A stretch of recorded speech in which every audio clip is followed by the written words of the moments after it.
we don't really think about what we eat, or where it comes from, or what it costs, beyond the price on the shelf. But behind every product is a system, one that's under more pressure than ever before. As the global population grows, so does the demand for food. And to keep up, we're pushing our land, our animals, and our resources to their limits. Industrial farming has made food more accessible, but it's come at a cost. Agriculture is one of the biggest contributors to climate change. And some of the foods we rely on most are also the most resource intensive to produce. And it's not just the planet feeling the strain. For a lot of people, food is becoming harder to afford.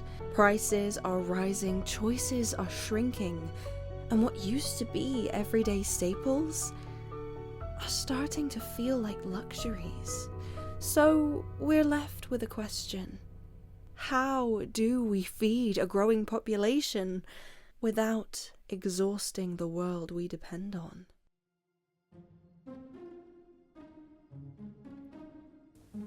Entomophagy is the eating of insects, the human consumption of insects. It's been around for many thousands of years. Aristotle documented cicada nymphs as being a delicacy.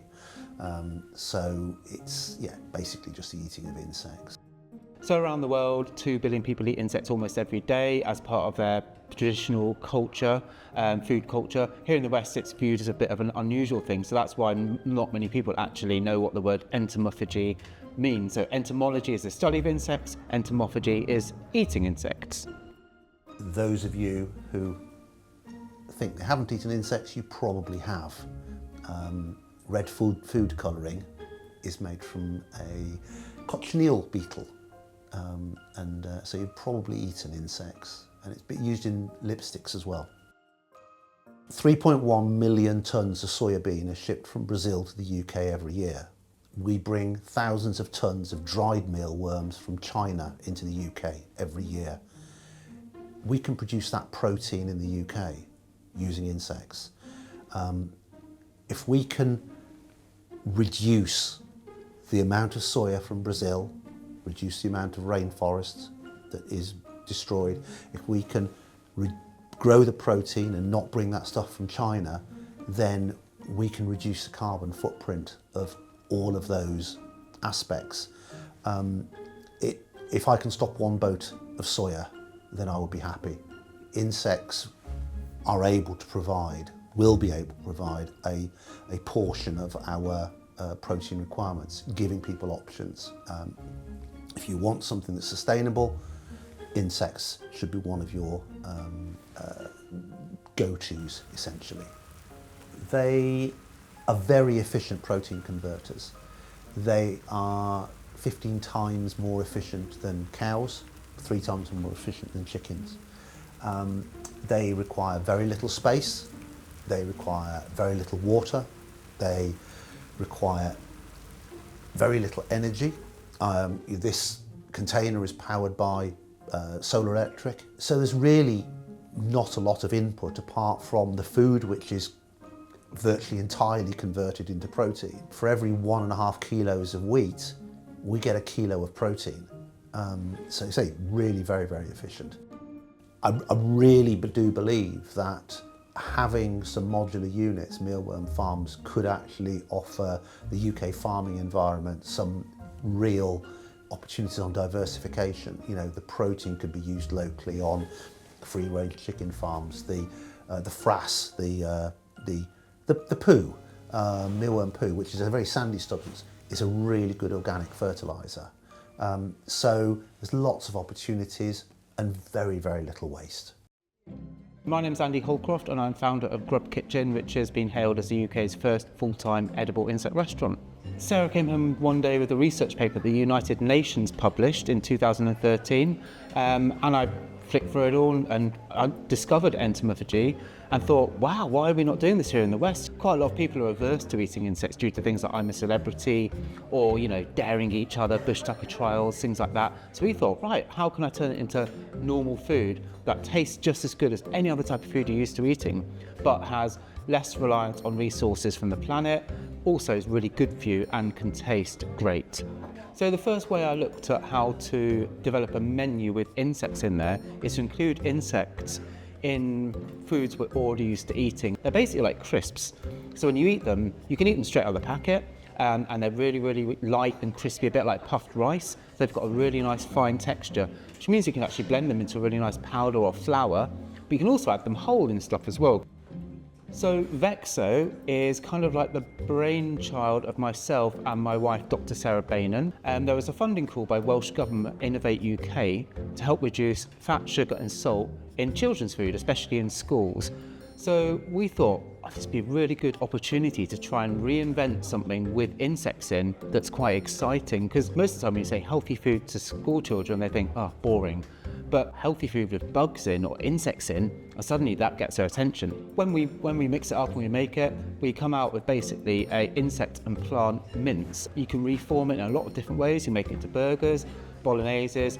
You can even shave it into like kebab meat before you've put it into a mince format. Out of all the school kids that actually tried the Vexo bolognese, 100% of them actually really liked it, and that was crazy. Kids under, say, the age of 10 or 12 are so open to eating insects. Once you've given them the key main messages that they're good for you, can be good for the planet, and they can taste great if cooked in the right way, then they're like, wow, yeah, give them to me, I want them. The main barriers stopping development of the industry in the UK, the key areas are probably legislation. In the UK, we aren't allowed to feed animal byproducts to other animals. As soon as mealworms are dead, they become an animal byproduct. So I can feed live mealworms to chickens, but I can't feed dead mealworms to chickens. I'm a celebrity hasn't done us any favours at all.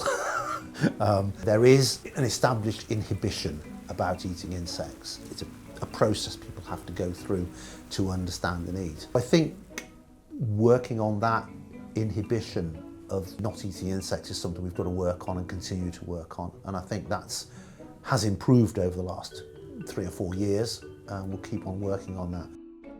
Some people really don't want to try the insects, but it's quite interesting to watch that one person get curious and then try something with a small amount of insects in.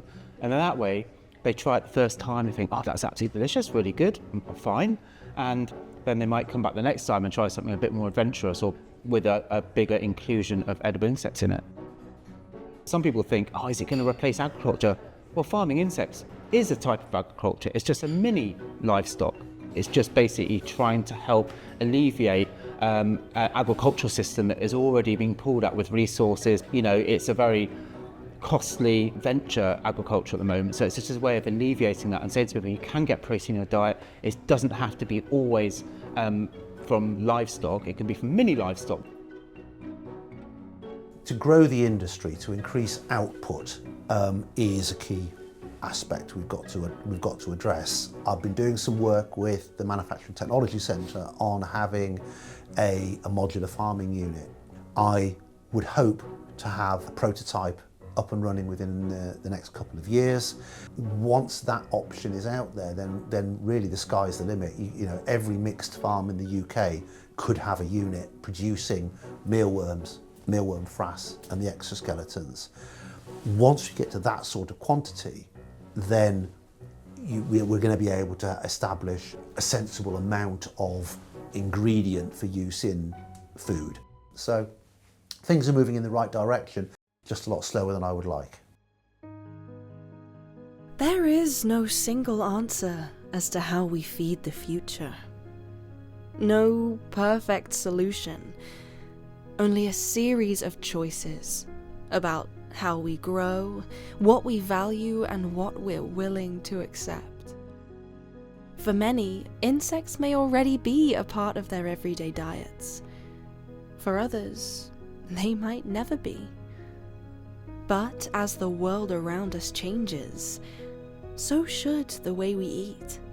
And maybe that starts with us being a little bit more open to what food could be.